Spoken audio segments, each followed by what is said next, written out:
Would you like to introduce yourself? My name's Wayne Milgate. I'm originally from Stafford, but I ended up down here in September. Wayne, I'm John.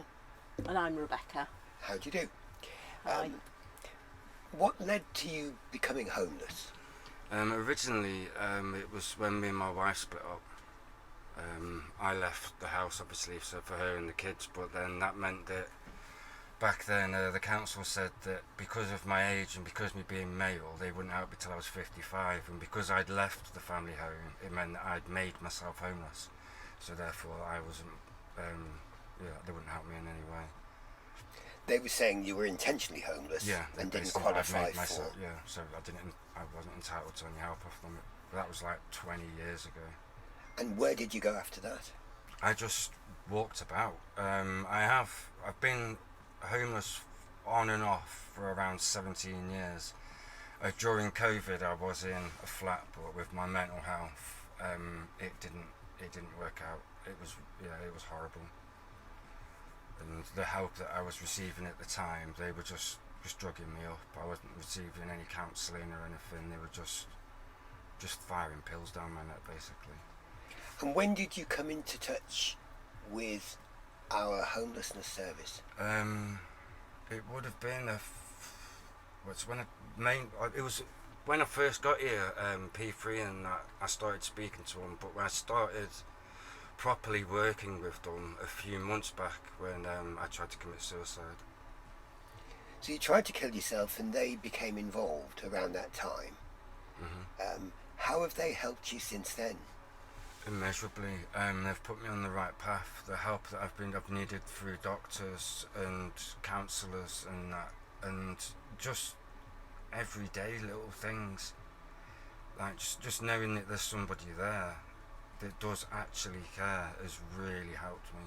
Because I've been, from the age of 12, I've had mental health issues, and so for the past 32 to 33 years, I've been bounced around all over the country through the mental health, and it's been horrendous. It really has.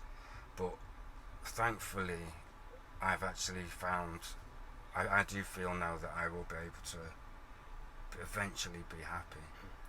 Do you remember the day when you met somebody from the homelessness service? I was actually asleep in the car park just over the road. And they just walked up and just asked, I think it was about 6:30, 7 in the morning, asked if I was okay and that, and asked us to go to the council and be put on the homeless register. But yeah, it was quite strange, to be quite honest, because I've never actually known anything like that. Everywhere else I've been, they stay away from you really, or they just move you on. And who do you see here from the team? Julie mainly. And then there's the nurses as well at Fred Winter. I can't remember what their names are now. Amanda and Heidi. Yeah. And Fred Winter is the local venue that you use. Yes, yeah. What sort of place is Fred Winter? You can get your breakfast and that there, but also they'll help you with all sorts, anything really. And it's even if you're just lonely and you just want to turn up and have a cup of tea and just a normal, it's anything. They'll help you with sorting benefits out, they've sorted me out with dentists, doctors, counsellors, clothing. And do they all attend there? Yeah, they're well, except for a Saturday and Sunday, which they have their days off. But yeah, throughout the week they're there every day. Yeah. There's always somebody in there the week. So if you needed anything, you would go there and you would be greeted and your needs would be met. Yeah, definitely. And that's all your needs? Yeah. Is there anything that you can think of that the homelessness team could do differently? Not really. It's a difficult thing. I mean, there needs to be more advertisement of what you actually do, I believe. But a lot of people, when they get to my age, when they've been homeless for as long as me, they get very stuck in their way. And so, it's finding them and getting the information out to them. I wouldn't really know how you could do it any better than you already are, but I find that's probably the most difficult thing. is actually getting the awareness out there. Do you pass the word on to other people? Yeah, definitely. I've actually, especially with the mental health, because obviously when you're homeless, things get to you. And people think, like, they'll pass somebody and they'll see a homeless person that's drinking or a homeless person that's on drugs. I've never actually met a homeless person that's been kicked out of their home because of drugs or alcohol. They're only drinking or taking drugs because they're homeless.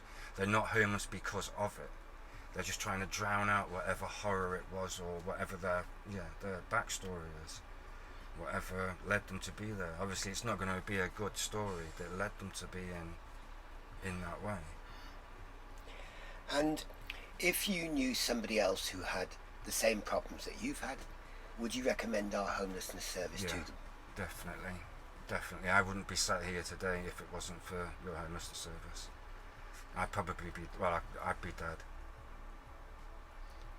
Is there anything that you want to say directly to our board of directors?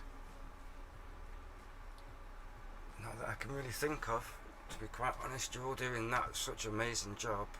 You could do with a lot more funding, like I say, for advertisement and just little things here and there, like, you could just do with more help, isn't it, really? Because the job that you do isn't easy. Thank you very much. It's okay.